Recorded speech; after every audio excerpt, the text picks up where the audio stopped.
Hello everyone, welcome back to the channel. Today we're diving into one of the most intense questions in modern air warfare. Why the Israeli F-351 Adir could dominate Russia's Su-57 Felon in a real sky war. As global tensions rise, especially across Eastern Europe, the Middle East, and the Indo-Pacific, the stakes for aerial supremacy have never been higher. And when two next-generation stealth fighters stand on opposite sides of geopolitical fault lines, every detail, every sensor, every radar frequency, and every tactical doctrine matters. The story begins with a fundamental difference. The F-351 is not just a modified F-35, it is one of the most deeply customized and locally upgraded variants ever built. Israel didn't just buy a stealth fighter, they rebuilt it from the inside. They inserted their own electronic warfare systems, their own mission computers, and their own battlefield network tools. This makes the Adir a machine specifically designed to dominate the kinds of conflicts Israel expects to face: heavy electronic interference, long-range missile threats, and highly contested airspace full of radar traps. This gives the F-351 a level of battlefield awareness that many pilots describe as almost unfair. The Su-57, on the other hand, represents Russia's vision of future air combat. It is built to be fast, maneuverable, and powerful at long range. The airframe is aggressive, the engines are massive, and the weapon's loadout is designed for both air superiority and surface strikes. But the Su-57 suffers from something the Adir does not: inconsistency. Only a handful of Su-57s are actually operational. Their engines are still being finalized, their stealth coatings have limitations, and their avionics, while ambitious, have not yet reached the level of maturity that Western fighters have achieved through decades of iterative combat testing. When these two jets step into the same sky, their philosophies clash. The Adir is built around the idea that you should win the fight before the enemy even realizes you're there. The Su-57 believes in using speed, range, and powerful missiles to overpower the opponent in a frontal confrontation. But in modern aerial warfare, the jet that sees first and shoots first almost always wins, and this is where the imbalance grows. Israel's mastery of electronic warfare is not just famous, it is feared. The F-351 carries EW systems so advanced that many of their details remain classified. But Israeli pilots often say that the Adir can turn enemy radar into background noise. The aircraft can disrupt, blind, mislead, and confuse opposing sensors, making it incredibly difficult for the Su-57 to lock on, track, or even identify the Adir at long range.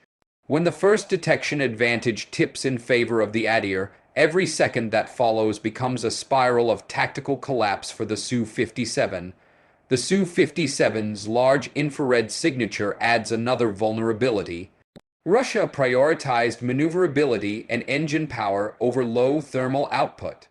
This means the Felon glows brighter on advanced IR sensors, and the Adir has some of the best infrared detection systems ever placed on a stealth fighter. With its distributed aperture system, the Adir can detect approaching aircraft from multiple directions, even beyond visual range, and even without active radar. This means the Adir has ways to detect the Su-57 that the Su-57 cannot easily counter.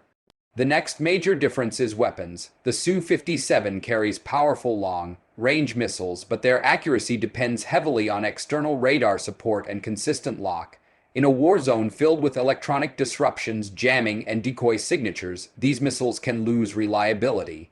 The Adir, however, uses weapons like the AM-120D with networked guidance, encrypted data links, and mid-flight target updates.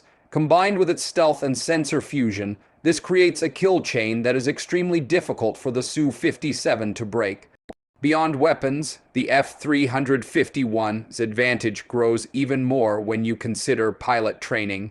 Israeli fighter pilots undergo some of the most intense training cycles in the world. Their battlefield experience spans decades of real combat missions, electronic warfare encounters, and high-pressure air defense engagements. Russian pilots are skilled, but many Su-57 pilots have limited real-world experience because the aircraft itself is limited in deployment. Another advantage lies in the Adir's software ecosystem. Every flight generates enormous data, which is sent back to Israeli defense companies for analysis, updates, and real-time improvements. The jet is constantly evolving. The Su-57, on the other hand, is still in a developmental stage. Its software and systems change slowly. The rapid digital philosophy that Western systems follow simply doesn't exist in the same way for Russian aircraft. When we look at doctrine, the difference becomes even sharper. Israel uses a doctrine of surgical air dominance, hit first with precision using information supremacy. Russia uses a doctrine of massed forces, saturation, and layered attacks. But stealth warfare does not reward mass. It rewards intelligence, silence, and precision. And this is where the Su-57 meets its limits. The Felon is stealthy from the front, but less stealthy from the sides and rear. It can be detected by some advanced sensors earlier than Russia claims. The Adir, however, has near-spherical stealth performance, making it exceptionally difficult to track from any angle. When these two jets engage beyond visual range, the Adir has a higher chance of detecting the Su-57 first. It has a higher probability of securing missile lock first, and it has a higher chance of firing the first shot. In air combat history, the fighter that fires the first shot usually determines the outcome. This creates a scenario where the Su-57 is entering a fight already on the defensive. If the battle moves into close range, the Su-57's maneuverability becomes a stronger advantage. The Felon is agile, fast, and capable of extreme aerodynamic movement.